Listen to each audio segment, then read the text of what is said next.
7 آپ کو دکھا دیں کہ یہاں نمبر 7 کہ نبیوں کا ختم کرنے والا پہلے آپ کو یہ دکھا دیتے ہیں جناب کہ نبیوں کا ختم کرنے والا کی جو رٹ ہے نا یہ مرزا غلام قادیانی نے لگائی ہے، اور مرزا طاہر جو ہمارے گلے پڑ رہا ہے ہم اس کو کیا کہیں آگے سے جا کے مرزا قادیانی سے بات کر بھائی، تم دونوں کٹھے ویسے بھی ہو گئے ہو۔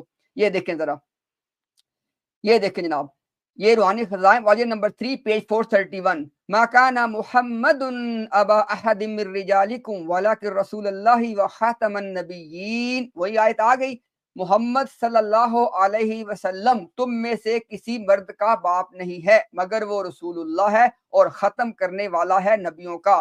یہ آیت بھی صاف دلالت کر رہی ہے کہ بعد ہمارے نبی صلی اللہ علیہ وسلم کے کوئی رسول دنیا میں نہیں آئے گا۔ یہ آگے بھی دیکھ لیں، قرآن شریف جس کا لفظ قطعی ہے اپنی آیت کریمہ وَلَٰكِن رسول اللہ و خاتم النبیین سے اس بات کی تصدیق کرتا ہے کہ فی الحقیقت ہمارے نبی صلی اللہ علیہ وسلم پہ نبوت ختم ہو چکی ہے۔ یہ لیں، قرآن کریم کے بعد قرآن کریم بعد خاتم النبیین کے کسی رسول کا آنا جائز نہیں رکھتا، خواہ نیا ہو خواہ پرانا۔ یہ دیکھیں سارے حوالے ہیں، یہ اب مرزا طاہر اور مرزا غلام قادیانی چونکہ دونوں ایک جگہ پہ موجود ہیں تو آپس میں وہ ڈسکس کر لیں گے اس کے بارے میں۔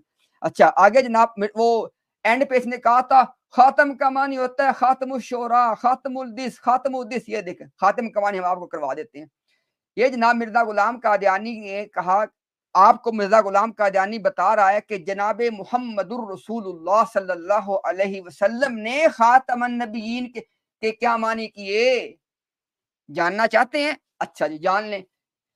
یہ دیکھیں والیوم نمبر 7 پیج 200 کیا تجھے علم نہیں ہے کہ ہمارا رب، مرزا غلام قادیانی مرزا طاہر سے کہہ رہا ہے اور مرزا طاہر کیا تجھے علم نہیں ہے کہ ہمارا رب جو رحیم ہے اور فضل کرنے والا ہے، اس نے نام دیا ہمارے نبی صلی اللہ علیہ وسلم کو خاتم الانبیاء کا بغیر کسی استثناء کے، کہ اللہ تعالیٰ نے یہ ٹائٹل ہمارے نبی صلی اللہ علیہ وسلم کو دیا خاتم الانبیاء کا، اور اس میں کوئی ایکسیپشن نہیں ہے، ذلی بروزی کچھ نہیں ہے۔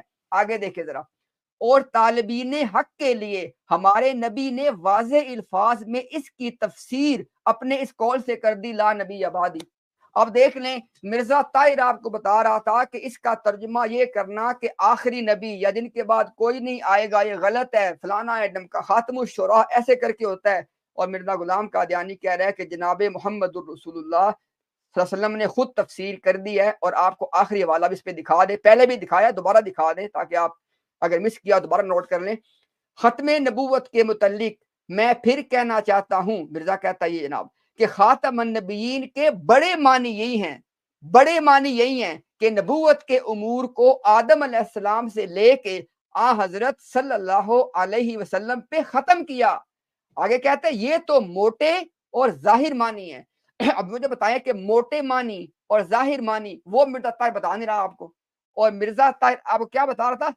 Secondary meaning. مرزا کہتا ہے دوسرے معنی کہ کمالات نبوت کا دائرہ آپ صلی اللہ علیہ وسلم پہ ختم کیا۔ آگے دیکھیں ذرا، یہ واضح اور بالکل سچ ہے کہ قرآن نے ناقص باتوں کا کمال کیا اور نبوت ختم ہو گئی۔ یہ لیں، خاتم النبیین کے معنی مرزا کر رہا ہے اور آپ کو بتا رہا ہے کہ نبوت ختم ہو گئی ہے۔ ٹھیک ہو گیا جناب۔ اب آگے مرزا طاہر اور مرزا قادیانی چونکہ ایک جگہ پہ موجود ہیں، وہ دونوں آپس میں نمٹ لیں گے، ان پہ چھوڑ